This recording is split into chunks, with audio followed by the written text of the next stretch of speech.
thank you all so much for coming. Really excited to be connecting with you all and with Bryan Hamblin from BYU Law as well. For those of you who don't know me, my name is Steve Schwartz. I run the LSAT blog. I also host the LSAT Unplugged YouTube channel and podcast.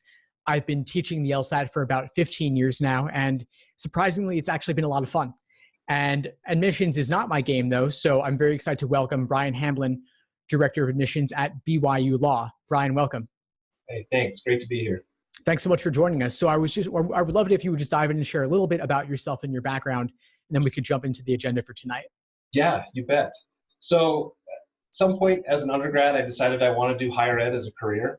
So I switched to major to political science and started working in undergraduate admissions after graduation, and started thinking about grad school options, and realized I loved my undergraduate law classes. And so I thought, if I can go to law school and then come back and work in higher ed, it would be a win-win.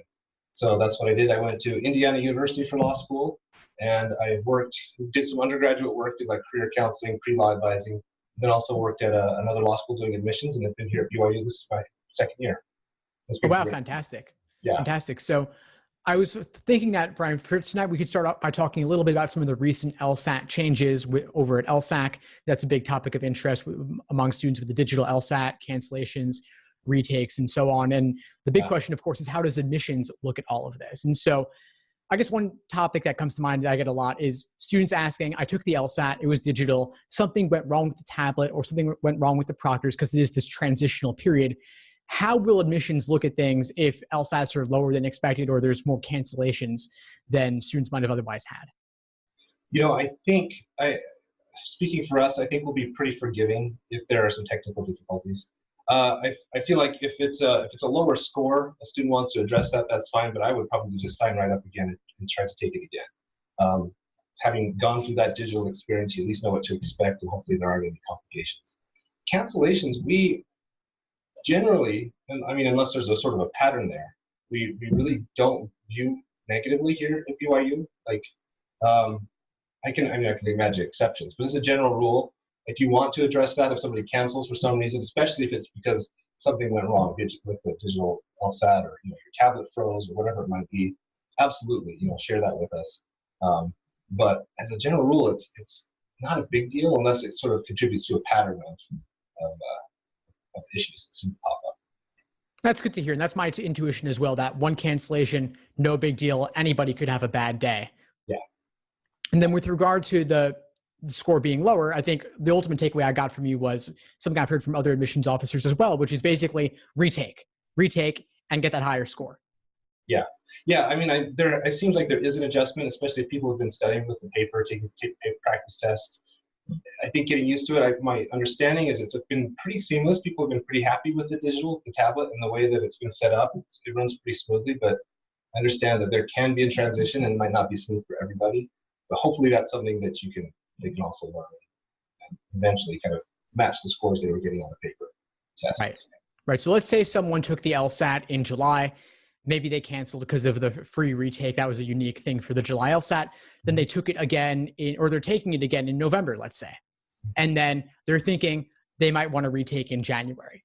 So a couple of things come up. That would then be 3 takes in one admission cycle, which is hitting that new retake limit. Is 3 too many to have along that time span of July, October, or November, and then January? Not for us. I think, and that actually works well, especially if they're aiming for this fall. Our priority deadline is March 2nd. And so that January test is a great one. So if they're trying to make a push for this cycle, that makes perfect sense for us, especially because July was so unique. People that wanted to cancel and take it again, that sort of puts a kind of an asterisk on that. Maybe the cancels there. So no, for us, I think really, especially if they're working hard, they're studying, and they're seeing an improvement with their test scores, then it's only a positive in my book. Yeah. If they're going up, then by all means, you made the most of those 3 chances. So that's fantastic. And so also the big takeaway there is that 3 takes is no big deal. You can take it and have 2 retakes, and that's totally fine, even if they're within a 6-month period, let's say. Yeah, for sure. I mean, every once in a while, if somebody's scores keep going down as they retake it, it will raise questions. We'll wonder about that, and you might wonder if the high score is really representative, if that really is their true score. But generally, that doesn't happen. Most people, if they keep working at it, do tend to improve their scores. Yeah, and I don't see a downward trend very often with LSAT scores. That would be extremely unique. Yeah, it's rare. It happens. There's just a couple every once in a while that pop up, and that's unusual. Yeah, I mean, if you're dealing with tens of thousands of people, of course, you're going to have a few outliers, Yeah. just statistically. But the other question that comes to mind, two things. One is that you said it would raise some red flags, but overall, you are considering the highest score. Is that correct? Yes, absolutely. Even if they went down each time, the high score is the one that will use. Right, statistically and for input and the ABA and the rankings and all that. Then the next question, which you answered a little bit, but I want to draw that out a bit more. The January LSAT is not too late. It is not at all for us. Not at all for us. In fact, I should even say our priority deadline, that March 2nd deadline, is a soft deadline. So we will still consider people that take the March and last year even the June LSAT. Now, space becomes tight. Spots are limited. We don't have any idea, like moving through April and beyond, how many spots we might have and what the wait list might look like. But if somebody feels like they still have a better score in them and they want to try in March, let us know. Like, I usually encourage people to reach out to us and tell us that's their plan. And we usually will refrain from making a decision until we get that newest LSAT. And how is scholarship money affected by applying later in the cycle? Yeah, so this year we're doing it a little bit differently. Most of our scholarships, other than we have a Clark scholarship is our biggest scholarship. We can talk about that later if we want to. But for most of our scholarships, our merit scholarships, we're going to award those after the priority deadline this year. And so we'll kind of see how much we have. And that could be a limiting factor as people apply late. Certainly we had late applications in the summer. We let them know that our scholarship budget had been spent. And so we said, in a couple of cases, we said, we have a spot for you if you want it. But you're also welcome to apply next year if you'd like to wait to see how you get the scholarships. So those are conversations we can have. So scholarships are certainly something to consider if you're applying late, but we can talk about that if they have questions. Applicants can reach out to us. We try to be pretty open, pretty engaging to let students know where we stand as much as possible. Oh, and by the way, speaking of questions, actually, I saw someone raise their hand in the webinar. Please feel free to just type your questions in the chat as you think of them, and we'll address them and work them in as we can. Feel free to interrupt with your questions. We're happy to address them. Now, moving away from scholarships for a moment, though, just to timelines in general, Bryan, you were saying that March and June, someone could take the March and June LSAT, and depending if there's spots available, they could still be accepted to start law school that fall, meaning 6 months later or less after having taken the LSAT. Correct. Yeah. We did have some late applicants that took that June LSAT. Usually there are people on our wait list that, hey, I think I have a better score than me. I'm going to take that June LSAT. And we said, absolutely, let us know. We're happy to sit and wait and see how that goes. We even had a couple, because the last 2 years we had enough scholarship budget where we had some people that asked, hey, they were admitted and they asked, can we take the scholarship again, see if I can improve my scholarship? And we said, yes, go for it. So we had some of those people taking the March and June LSATs as well. And so that was kind of unique. We had a couple of people that moved their scores up and actually did move and improve their scholarships. So that's great. That's fantastic. When possible, yeah, when we have the budget, we're really happy to encourage students to do their best. So yeah. And I would imagine that BYU law is not unique in this, that other law schools also, in some cases, depending on openings and availability, other applicants could apply to those schools as well, even later in the cycle. I think so. That's my understanding. That's been my experience. So I'm sure some others might have some other external factors that cap that, but you can always reach out to the school and ask. I think most schools will be pretty open about what your options are. Do you find that things vary a lot from year to year? Yeah, that's a good question. On the margins, they kind of do. Like every year, sort of each class sort of starts to take shape in a slightly different way. For example, 2 years ago, we were kind of flush with high LSATs, and we could use some higher GPAs. Last year, it was the reverse. Like we had plenty of high GPAs, and we could have used some higher LSATs to kind of balance that out. So, but essentially, it kind of follows a similar pattern. The numbers, after that 2008, 2010 drop off, things kind of stabilized again. So things once they settled, I think things have been pretty consistent. Like we try our best to, But on the margins, there's always some changes, so we kind of have to be able to be flexible and adapt. But yeah, so in some ways, every year is a new cycle. The applicant pool takes shape in its own way, and so you kind of, in some regards, take what you get. But it's not crazy different. It's not like a wild fluctuations going on. Sure, sure.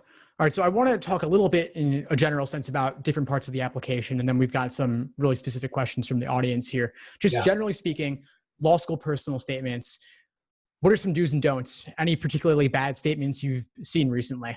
Yeah, well, I read one today that was just so vague. It was just, I feel like this candidate thought they were telling us something and there was nothing there. It was just all these sort of vague and there's just no substance to it. So got to the end, I'm not sure what lesson you learned. I'm not sure what you went through. I don't know any of the details. I don't know who you are still. And it really could have used an editor. It's really what it needed. As a general rule, I mean, the personal statement is generally, it's our best chance to get to know an applicant. So we really like to just find out who you are. We don't have a guiding question for our personal statement. It's pretty wide open, but it's always, I think, a good idea to come up with your own thesis. What do you want to tell us about yourself?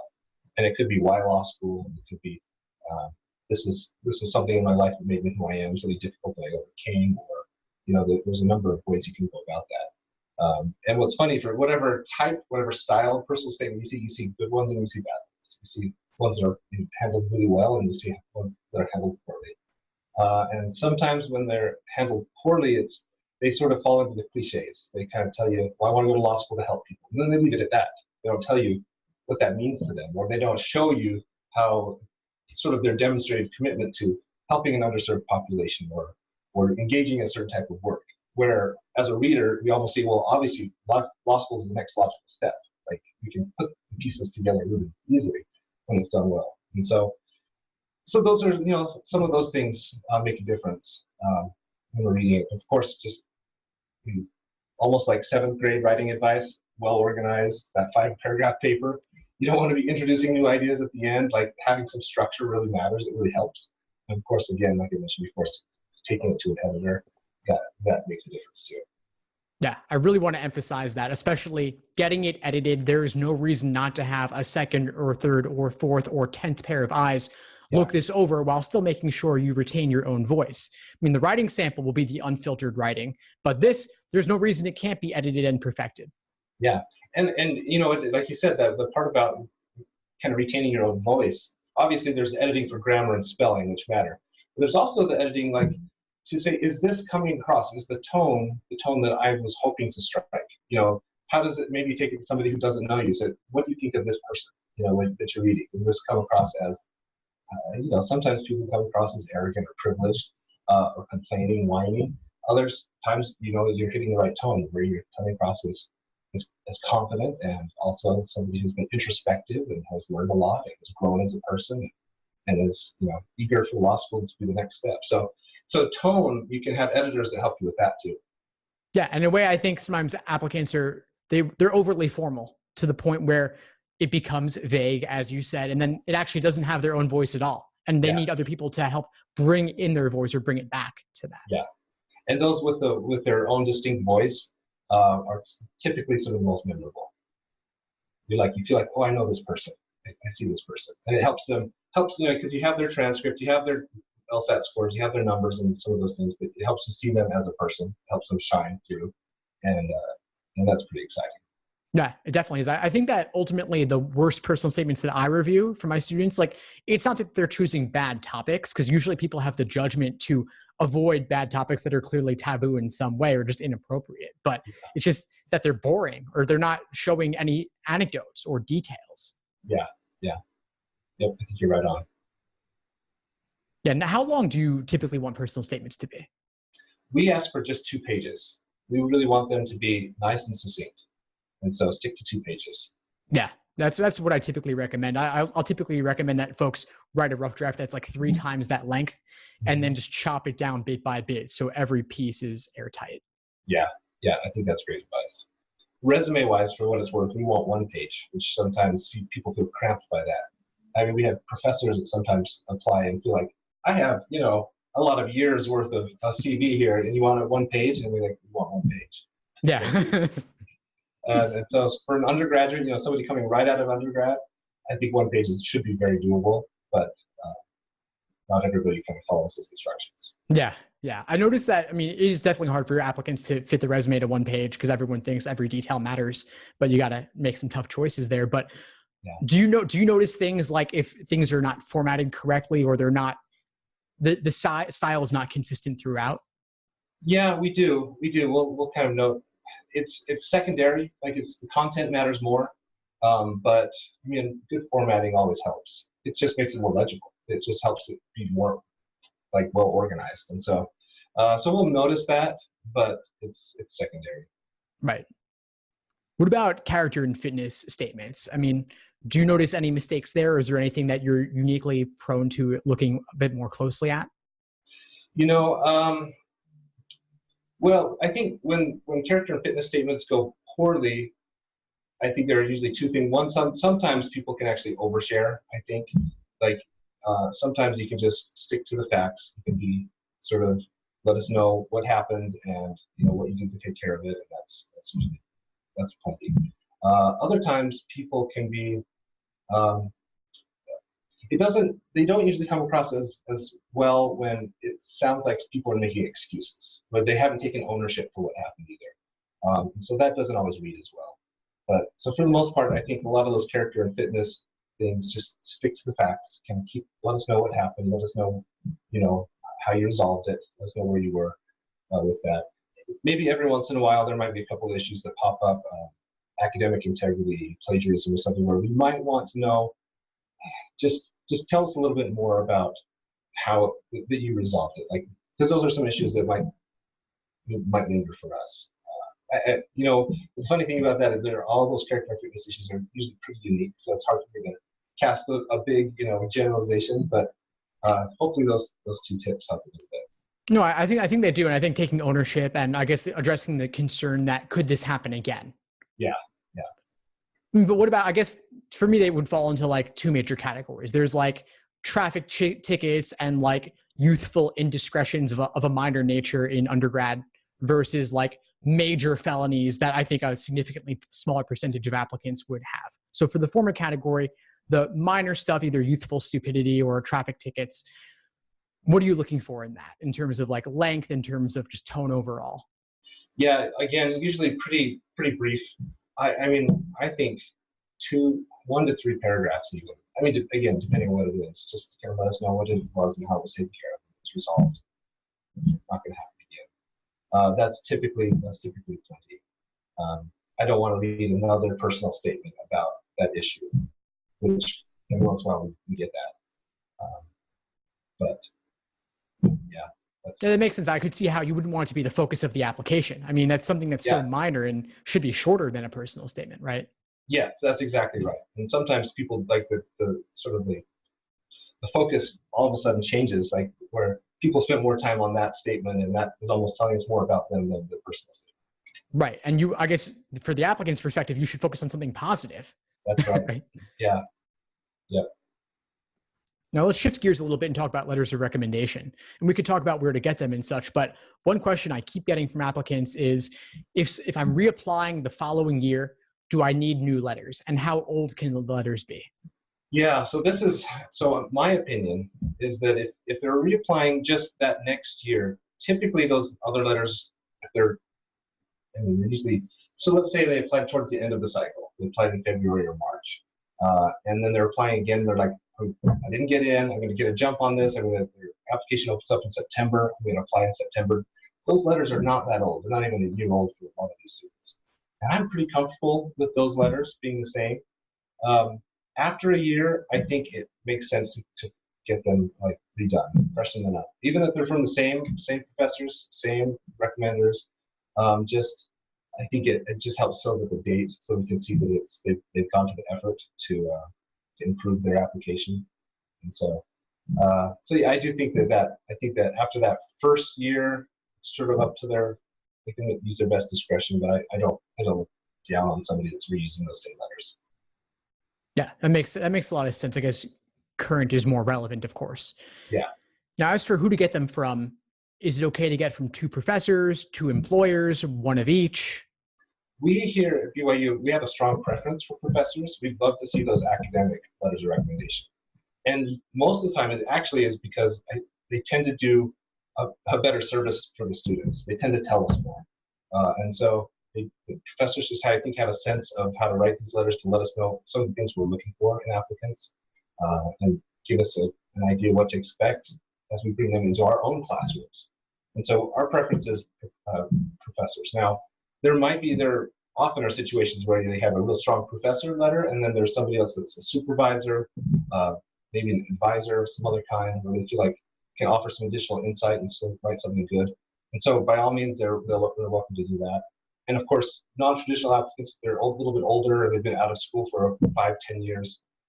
Sometimes they've lost a relationship with the professor. We don't expect them to try to jog the memory from a decade ago of professors they might have had a couple classes from. So they just pull the best professional references they can. Yeah, I think that was really one of the biggest concerns I get from a lot of older applicants is that they haven't talked to this professor. The professor doesn't know them. The professor's moved on. Yeah. So that's good to hear. That's good to hear. And then I guess, are there any pitfalls of letters that students want to avoid? Yeah, I think the best advice is still when you're talking to somebody about writing a letter, maybe be explicit. Say, are you comfortable writing a good letter of recommendation for me?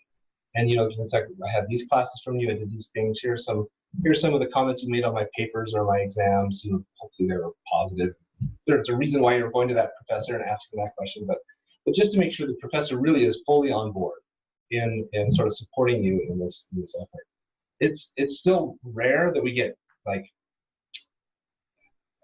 everyone. I think I read once there was somebody who wrote, I asked the student not to use me as a recommendation, and they insisted, and so here it is. And it was a very, at best, lukewarm letter of recommendation. That's rare. People are still going to do their best, I think, for these students, these applicants. But I think having that conversation up front, just say, are you comfortable writing this for me? And some professors might say no. I think that they might say, hey, I think that you would be better served by going to someone else. And you'd rather know that up front than for us to find out on our end. Oh, of course. Yeah. I mean, if someone tells you no, don't use that person. I mean, it's a recommendation letter. Yeah. And there's a wide variety and quality that one can get out of that. It's not like getting a letter, any letter is good enough. You're better off just scraping through your address book and contacts and finding someone else. In some cases, yes. Yeah. Fantastic. All right. Well, I think we've covered the different parts of the application, at least the biggest parts, pretty thoroughly. We have a ton of questions here in the chat. Great. That I'd love to dive into with you. So let's see what we've got here. We've got a couple specific to BYU. So let's start there. Does BYU have early admissions that's binding? Not exactly. So we do a rolling admission. Now we do have our best scholarship program is called the Clark Scholarship. And so that one, we do ask students to apply for that by January 8th, their deadline this year. And that they typically have to have an LSAT above our median, like a 165 or better, plus a strong GPA. It's kind of this term. And then from there, we invite about 30 students to come interview for the Clark Scholarship. And so at that point, and we usually do the interview in later in January, make the decisions in February. So really around, but usually a little bit before our priority deadline, we'll have the decisions for the Clark Scholars. When we make those invitations, like when we award those scholarships, we do ask students, when they accept that scholarship, to withdraw from other schools that they've applied to. But that's a full tuition plus $10,000 a year stipend for 3 years. It's a pretty significant scholarship. So our students that are awarded that are usually pretty excited about that. So that's the only thing that we really have that's binding. But otherwise, we don't have an early admission or anything that's binding. But that sounds like an incredible opportunity, though. My God, I mean, I've never heard of anything quite so generous. Yeah, and those folks that are invited that end up not getting the Clark are awarded the Dean Scholarship, which is full tuition plus a $2,500 a year stipend.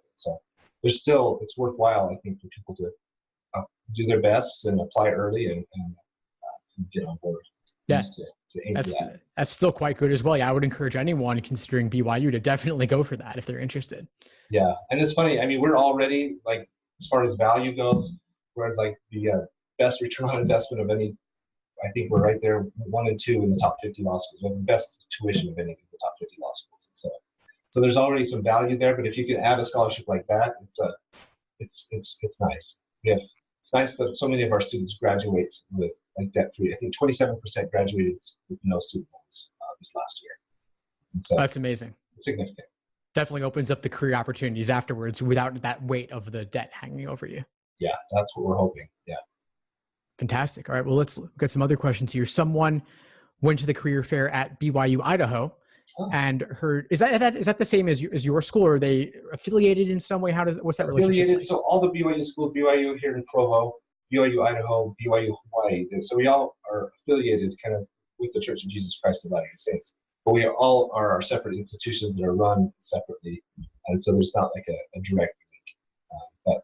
But we do, we get great applicants from both schools, the other BYU schools every year, and so, but we look at them as they're separate institutions. Okay, thank you for clarifying that. So anyway, I think that was actually beside the point for this question anyway here. The student was asking that, are students admitted in separate pools such as high LSAT, high GPA, or average of both? Do you actually separate applicants into different pools like that? Yeah, that's a great question. So it does sound like you talked to our Dean of Admissions, Dean Stewart, up at the law fair. So we do, in fact, and I don't think this is that uncommon for admissions committees, but certainly we do take the LSAT and the GPA, and they really do frame the discussion for our committee. They essentially do divide it into 4 groups for us. So you have those that are above our medians in both, above an LSAT, below in GPA, above in GPA, below in LSAT, those that are below in both. And so we do start to compare against each other out of each of those groups. And the percent that are admitted out of each group is different. Obviously, if you're above in both, the chance of being admitted is much higher. And in some ways, our approach to the other materials kind of depends on which category they're in with their academic numbers. So if you're above the medians in both, in some ways the presumption is that academically they should be very comfortable in the classroom, pass the bar when the time comes. So we're almost looking at their letters and their resume and their personal statement and those other pieces of the application. See, are there any red flags? Is there anything here that suggests maybe they don't play well with others? Maybe their personal statement is just bizarre, and we're like, I don't know if this person is okay. I hope they're okay, but are not confident. There are certain things like that. Like we're looking for, is there anything in here that's disqualifying as we're making the decision? Now, obviously, as we get down to the group that's below our medians in both, that also happens to be the biggest group. So we admit about the same number of people out of each group, but that last group is by far the most competitive, just because of the numbers. So from there, we're really looking at those materials. And I should say, at the same time, within that group, there is still a range. We're still looking for people that are in the ballpark with their GPA, with their LSAT. We still want them to be. We want the confidence that they can hang in the classroom and they can pass the bar. But within that group, we're really looking at those personal statements and those letters and those resumes to say, really, who shines, like who stands out, who is stronger than the numbers, or who has done some things, has some experience that really would be a valuable addition to the classroom conversation. Who adds to the law school. And so our approach is a little bit different. And so that is sort of how we frame a lot of the discussions for our committee, is in those 4 groups.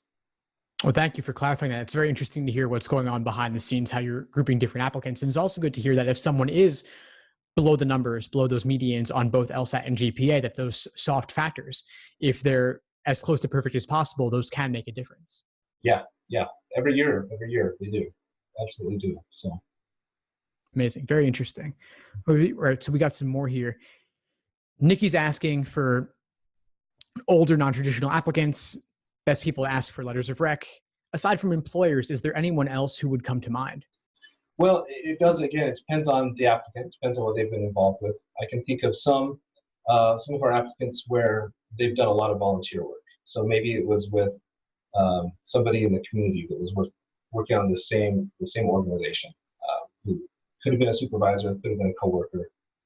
That they go to that person to just talk about what their strengths are, what their skills are, what they did as part of this endeavor.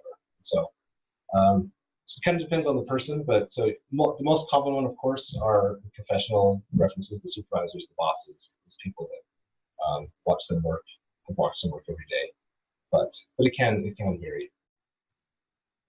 Okay, I also have a somewhat related question I got from someone in the LSAT Unplugged Facebook group that I manage.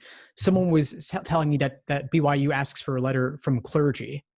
Is that true? And could you share something on that? That's a great question. So it's not actually a letter, but we do have a unique portion to our application. It's called an ecclesiastical endorsement.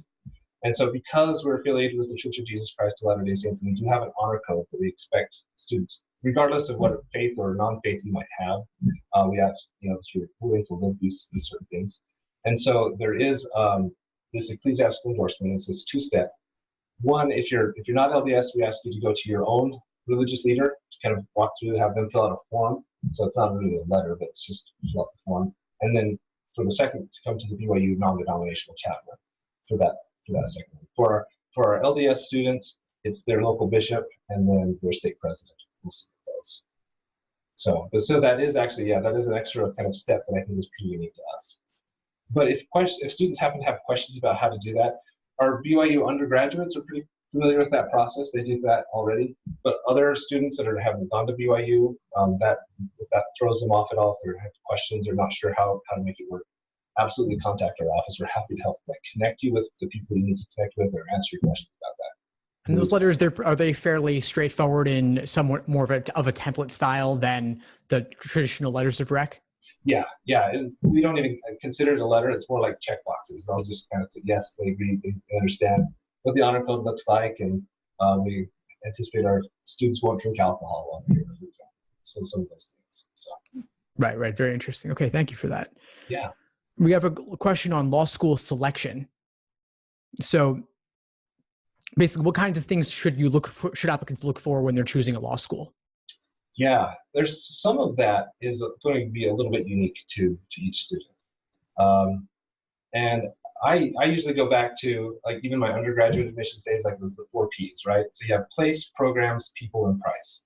And so place, some of that is when it comes to law school, some of that is region. Where do you want to see yourself working? Where do you picture yourself? We're actually kind of unique at BYU that more than half of our students don't stay in Utah. More than half go all over. We have a pretty nice national footprint. Our dean would say global footprint, but so we can get students where they want to be. But that's something to think about, as to where do you place your students. And so certain programs, if you want to do equine law, I think Kentucky is probably the place for you. But for the most part, be thinking about what programs they have, what you might want to be involved with. We have a pretty robust, our business law, our entrepreneurial law. We're often ranked as one of the most innovative law schools in the country. So if that's exciting to you, we could be really a nice place to learn, especially with the Silicon Slopes sort of startup community we have nearby. That brings in a lot of students for us. But so, those type of programs matter. And then getting to know the people. And for me, that's the visit for going to a campus visit to get a feel for the place, talk to the students, meet some of the professors, read the professors' bios, see what they're all about. For me, that's a big piece of the puzzle. Is finding a place where you feel comfortable, where you feel confident that you can be successful, and just law school is wherever you go. It's typically pretty stressful, so you just go to the place where you feel like you're going to get the support you need, and that's going to look a little bit different for different people. And so I think those are good questions to ask. And then of course price. I mentioned we're pretty fortunate that we have pretty great value.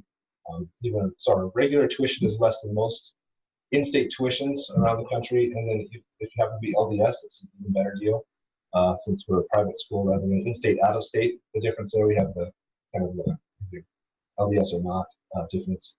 But that price, if you can go to a school that is going to pay you to go and graduate debt-free and have more freedom to do what you want to do, to me that's a big plus. If the school, again, has the other resources to help get you where you want to go, if they're going to give you the education you want. I don't know if getting a free education in it's a school that just is not going to be up to your standards. I don't know if that's worth it. So you have a lot of things to figure out, and I don't know. I think different students have different sort of ratios there, right? They'll weigh each of those pieces a little bit differently. But to me, those are the factors to be thinking about. No, I think you laid it out perfectly, the 4 Ps, and definitely I think scholarships are a big topic for students. But as you said, the lowest ranked school with the least opportunities might not make sense, even just from a time investment perspective. But scholarships you were talking about, those sound pretty incredible.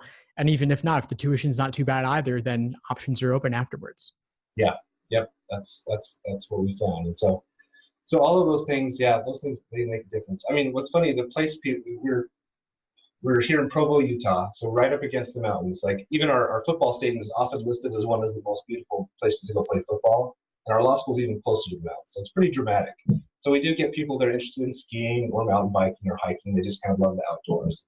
And for some people, that's important. That's when they're thinking about place. Where do I want to be? What's the experience I want? Like that's high on their list. Where others are like, I'm very value driven. I'm cost driven. I want to maximize the dollar. So a lot of different, like I said, the different priorities for those values. But hopefully each student is thinking about that, though, and really asking themselves some honest questions about what that looks like. I haven't been to Provo, but I went to Salt Lake City a few years ago, and it was stunning. It was just those mountains there were incredible. Yeah, it's beautiful. Obviously I'm a little bit biased. I grew up here for most of my life, but I think it's quite a lovely place. And so, no, amazing nature out there for sure. Yeah. Let's see, we got some more here. Let's see. So this is a classic question. Letters of recommendation from famous politicians. Senator, congressman, governor. Right. My answer to that is always like, is it going to be a good letter of recommendation? Do they actually know you? And more than that, even, do they know your work? And so to me, it's fine. Like if you've done an internship with a senator so-and-so and they write you a letter, but it doesn't tell us anything about you, that means nothing. Like it really doesn't move the needle at all. So I'd rather have whoever the supervisor, whoever the staffer is that's in charge of the interns there.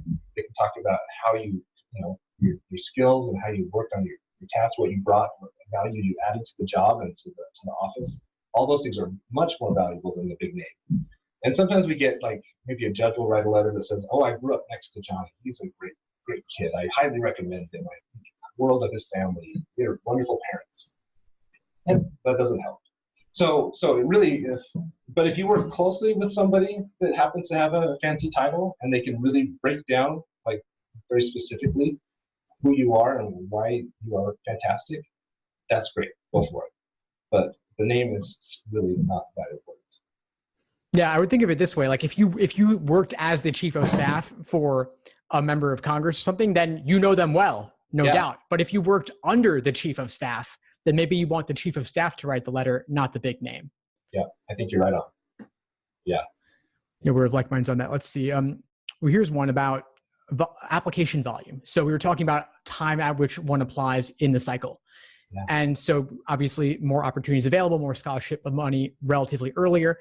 Is there a certain point where you get an inordinate flood of applications, at which point you want to apply before that flood hits? Yeah, so our application opens up in September, and they essentially, about this point right here, we received about 1/5 of the applications we anticipate we'll receive. So really, after the start of the new year, January hits, we'll get almost all the rest, January and February. That's our huge chunk. I think if you can get your application in early January too, that's still a little on the early side. But if you're waiting to the priority deadline, you're just with a mass of applications. So I do think there's some advantage to applying earlier. And honestly, and I think this is true for every admissions office, we really do try to be as judicious and objective as we can throughout the whole cycle. But sometimes, like I said, things do take shape, and so in a certain way. So it does seem like every year we'll get somebody that applies maybe mid-March, late March, and maybe there's somebody that's below our medians and both. And I think, oh man, this person looks fantastic. They really jump off the page. I wish they would have applied in December when we had some spots. Where they are right now, we just don't have the same, we don't have the room, we don't have the flexibility to get them in. So that happens, that sometimes will happen. But we really do try our best to give everybody a full lead. We do. We make sure we have a 5-person admissions committee. Everybody gets at least 3 reads, and we talk about everybody as a group. So we really try to do our best no matter what. But there is some advantage to getting some things in. But here's one other caveat. I would say if the difference is applying early and you're taking the LSAT unprepared versus waiting till January and having a couple extra months to make sure that you put your best effort into that to get your best score, I would take the time to put into the LSAT and get your best score. So that typically to me will matter more than just getting in early. I'm glad you covered that last part because I actually got the exact same question today and I gave the same response. If you could get even just a point or two more, Yeah. worth applying a little bit later. Yeah. Yeah. Really, there's no, especially again, if you're before that priority deadline, there's, I don't think any disadvantage. It's very rare that I would say that you're missing out on an opportunity, especially if you're able to turn in a stronger LSAT score. Right. But I will also suspect that if someone did take the January LSAT, if they do, then they'd want to apply immediately after getting that score back. As soon as, have everything ready to go. When the score drops, push submit, so you get it ASAP. Yeah, perfect. Let's see what else we got here. How do you view older versus younger applicants? Yeah, no, well, as a general rule, it's nice to have that diversity. It's nice to have a combination of people with various levels of experience. And so, so that's one of the factors we look at. I mean, when I talk about, a resume, some people will come in with some just stronger life experience and a stronger resume than somebody coming straight out of undergrad. And so those things matter. Those things can help. And so, again, we don't necessarily have like a ranking system where we say we like political internships more than we like people who were research assistants versus somebody who has 4 years of working in investment banking versus, there's nothing like that. You do your best to try to see who this person is and what they've done with the opportunities that they've had. And so, but as a general rule, we really do like having a variety of people, different ages, different life experience at the law school. Yeah, that makes sense. So it's really just about having variety. You wouldn't want all old or all young. You want a mix across the spectrum. Yeah, I think it's good. I think it's good for the classroom. It's good for our students. It's good to hear those different perspectives. Is it true that older applicants, their undergraduate GPA might be considered slightly less because it's been a while? I have found, so at the end of the day, that's still the number we report. I mean, even when people come in with graduate degrees, we still, of course, have to report the undergraduate GPA. But the graduate degree is another piece of information that will help us know if they're more prepared for law school. And so I do think that's what happens with our older applicants, is that at the end of the day, we're reporting that GPA, but we have another kind of set of a body of work to say, but I think they are stronger than that number. I think that they have some other skills, some other abilities, some other things to bring to the table. And so so to me, that's where the sort of the balance comes in, where I think a lot of times we are willing to sort of forgive that potentially lower GPA because they've proven themselves in other ways. And so I think that's fair to say. So it's like some useful background information that adds a little bit more color to the application. It does, yeah. Cool. All right, let's see what else we got here. Could you share a bit about the trial advocacy program at BYU? Yeah, well, so we have a nice trial advocacy program. So we have, obviously, starting second year, you can get involved with that and do a number of competitions, in fact, with a variety of topics. One unique thing that we're doing, though, that sort of jump starts that trial advocacy piece, I think we're moving, this will be our third year doing this, but it is our, it's like a boot camp, essentially. So after the first year, the first week after the finals are done, we have what's called our Trial Advocacy Academy, our Trial Academy. So it's like a week-long intensive, people that are interested in trial work come and do this, and it's free for our students, but we bring in some top trial attorneys from around the country to come and basically coach them, work them through, teach them some of those practical skills that, the first year they might not be picking up just because it's so foundational. But it also helps them dive into that and be ready for that first summer of those internships. And so, so our Trial Academy, there's some neat things happening there. Interestingly, it was so successful when we did that first one, we've added some other academies. So we have our Deals Academy, where this last year we took a dozen students to New York City, worked at a law firm for like the 3 or 4 days. Professors went out there with them, working through what mergers and acquisitions do they look like, doing the transactional law. So for those that are interested in trial work, they have that. There's the transactional side. This year we're adding the appellate academy. So we're taking the students to DC to work on some appellate work, to kind of throw them into that world. And then we've got one other one that's kind of in the works for Silicon Valley out in San Francisco. So we'll see when that comes together. So it's kind of exciting, doing some neat things. Those sound great, like great opportunities to actually get some hands-on experience. That's much more practical in nature. Yeah. Yeah, and that Deals Academy, like I think every student that I spoke to who went out there, they said that was such a highlight for them. And most of them are like, okay, I'm heading back to New York. That's my goal now. They just fell in love with the city, fell in love with the pace and the life there. And so, which is what they had in mind. They thought that's what they wanted, but it really sealed the deal for them. And they made some great connections too out there. So That's awesome. That's great. Yeah, I wish more schools would do stuff like that. Let's see what else we got here. A couple other great questions. For those with military experience, veterans, yeah. Are there any mistakes they make or anything you're looking to see in their applications? I can't really think of any just general mistakes that our veterans are making on their applications. That's another piece of information that, again, we say like that's some significant experience. That's something that just, again, can add to the classroom. And we have some veterans in our class. I can think of some of our run-outs this year and some of the neat things that they're doing.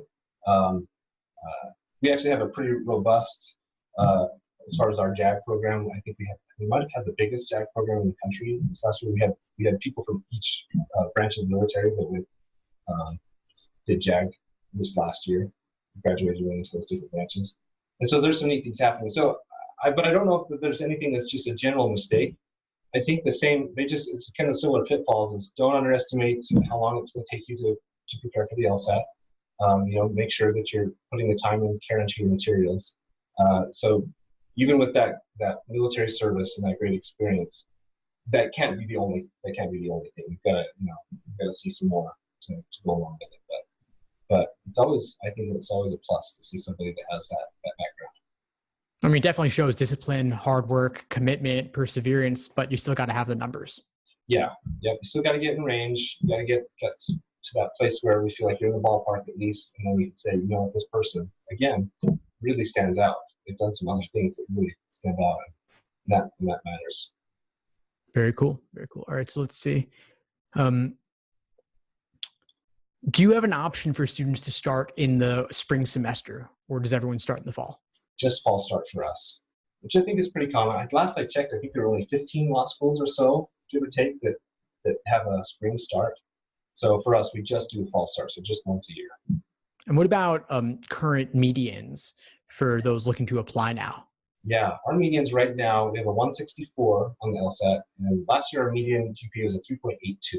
I think we'd really just be happy to maintain the 3.8 that we've had the last couple of years. Both are, those are decent medians, and so that's kind of where if students have goals, if you're a freshman or a sophomore, absolutely keep working hard, keep your GPA up to your best there, and if you're a little bit later on, then just dive into the LSAT prep. Just keep working hard at that because I think that'll open up doors. Right. Are there any other particular programs or things you want to highlight about BYU in particular, things you haven't mentioned yet?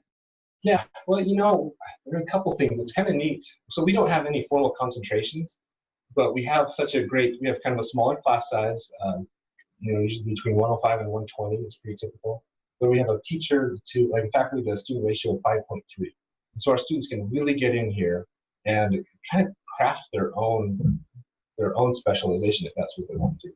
So we have just a lot of neat opportunities happening, and that's everything from on the corporate side. I mentioned some of the entrepreneurial stuff. We have Law X, which is kind of a unique, innovative class where they go in and try to solve sticky legal problems using technology, using entrepreneurship skills. And so we've worked on bankruptcy and evictions, and this year it's going to be asylum, trying to help kind of facilitate the process. People who you receive an eviction notice and they don't know what to do, and next thing you know, they have 3 days to get out. So they actually built computer programs to help walk people through this, and so that's been kind of exciting. So on kind of the entrepreneurship side, the innovation side, there's a lot of cool things happening.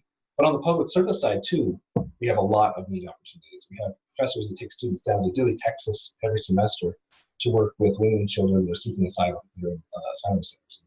That's pretty life-changing. It can be super rewarding. So a lot of neat things that are happening. I think our dean is one of these deans who just he really embraces innovation. He really is active and loves new ideas and is looking for ways. Let's see how we can make that happen. It's kind of fun to be here. It's fun to be part of that. That's fantastic. It's really exciting to hear that you're on the forefront of so many things. I mean, the Silicon Valley stuff, all the travel and helping asylum seekers, that's really incredible work. It's pretty neat. It's pretty neat. Yeah, it's fun. Our students are great. They really are great students, and it's fun to watch them making a difference, even as students. And of course, they head out into the professional world, and they are solving problems for people, and they are helping people, and it's awesome. It's awesome to be part of that. Amazing. Well, Bryan, I think we've hit all the major questions that were asked in the chat, although we haven't gotten to every single question. Do you want to share a little bit about the best way to get in touch with you and others in your office if students have follow-ups or questions about applying? Yeah, absolutely. I mean, you can always go to our website to learn some more information. You can email admissions@law.byu.edu. That's kind of our general email address. If you want to reach out to me, I'm hamblinb@law.byu.edu, and happy to answer all the questions that you might have. And then, if you want to come out and visit, go on a tour, visit a class, like I said, visiting schools, getting a feel for a place, I think that makes a big difference. So we're happy to facilitate that too. Amazing. Well, Bryan, thank you so much again for taking the time. Definitely encourage folks to get in touch with you with any admissions questions. If anyone wants to reach out to me about LSAT prep, feel free to email me directly as well. That's awesome. Thanks, Steve. Thanks for having me.